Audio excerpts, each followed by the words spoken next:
un paper científico, y si yo les digo, voy a obviar el primer nombre, Tara Keshavarz, Lee Tran, Neeraj Singh, Kathleen O'Neill, Emma Rolke, Shannon Fielding, Ian Jaff, Tadeusz Tarpley, Gavin D. Perkins, Heather Yaman, Belzel Belchev.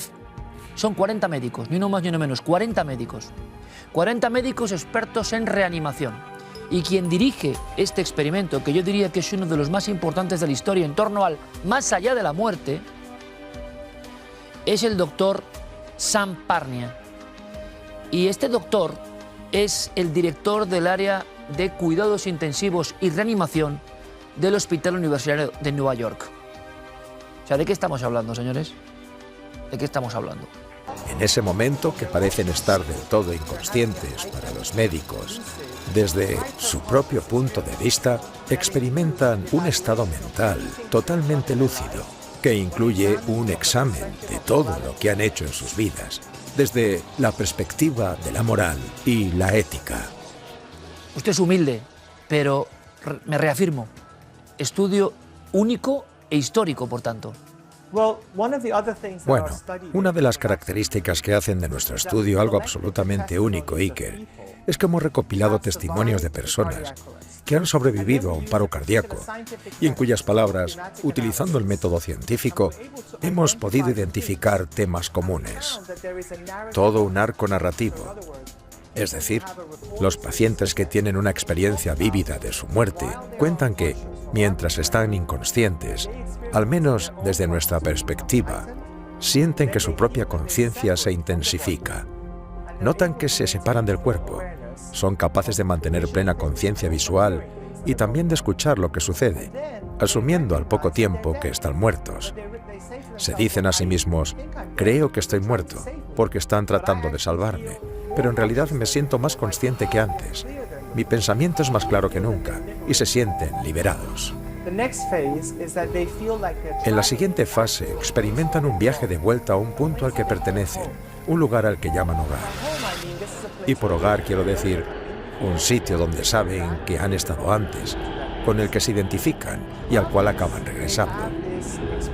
A lo largo de esta experiencia sucede algo fascinante.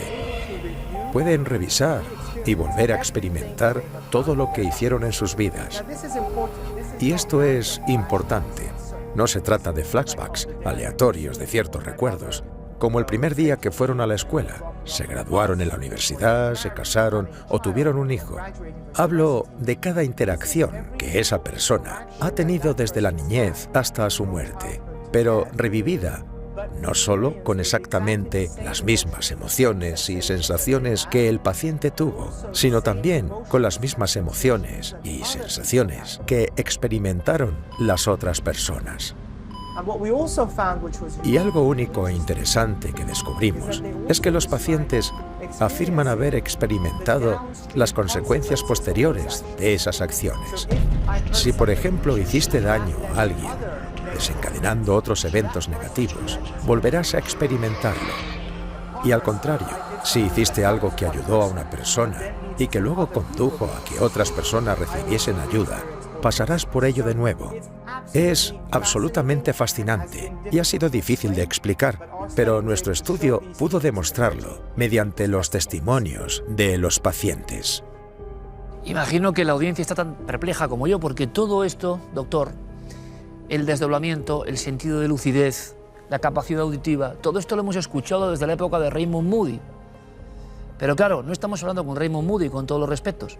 Estamos hablando con la persona que lleva el departamento de reanimación, el que está entre la vida y la muerte en el Hospital Universitario de Nueva York. Y se está corroborando todo eso que muchos tomaron como ficción, ese relato.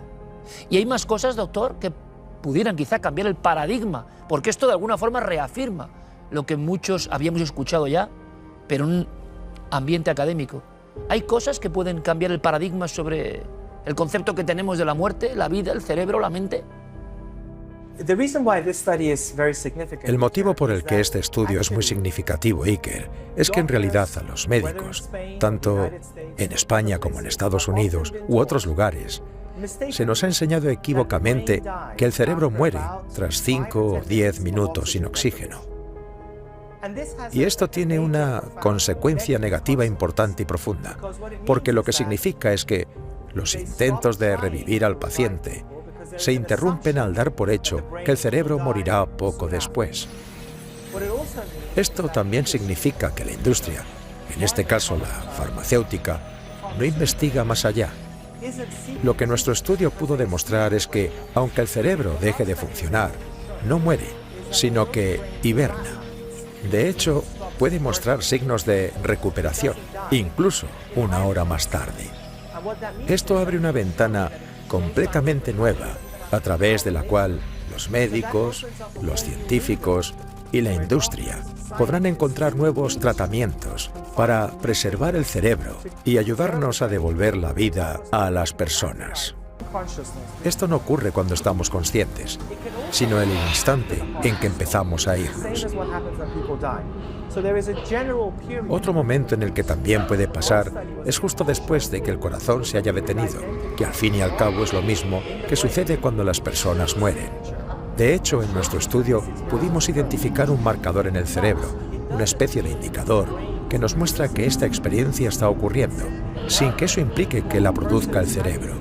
Es simplemente una señal de que el paciente está pasando por un estado hiperlúcido e hiperconsciente hasta una hora después de que su corazón se haya parado, que es el periodo de tiempo que conseguimos medir. El hospital de Nueva York e incluso los 40 médicos del equipo que ha hecho este informe científico es totalmente multicultural. Y yo me pregunto, ¿la cultura, la edad, la religión influye en el tipo de experiencias en este lugar, más allá de la muerte y de la vida? Resulta fascinante que no solo los hombres y las mujeres pueden pasar por esta experiencia, sino también los niños a una edad muy temprana, tan temprana que algunos ni siquiera han tenido tiempo de pensar en lo que sucede cuando morimos, con independencia de creencias religiosas. En general, todos describen la misma experiencia. Lo que sí es relevante es que, dependiendo de la procedencia del paciente, su origen, su edad o el lenguaje que usa, la forma en que la interpreta y la describe es diferente. Déjame ponerte un ejemplo, Iker.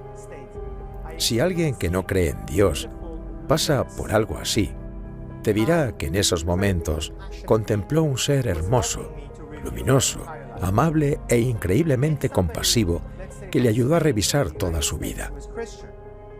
En cambio, si una persona de España o Estados Unidos de creencias cristianas tiene la misma experiencia, puede que vea lo mismo.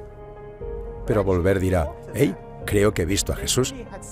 Sin embargo, al hablar con ellos te das cuenta que realmente han visto el mismo ser luminoso y gentil. Pues realmente, doctor, se abre aquí un abanico, es decir, lo que se decía desde los años 70, cuando se pasa por el tamiz de la observación científica, directa, analítica, pues resulta una canción muy parecida, ¿eh?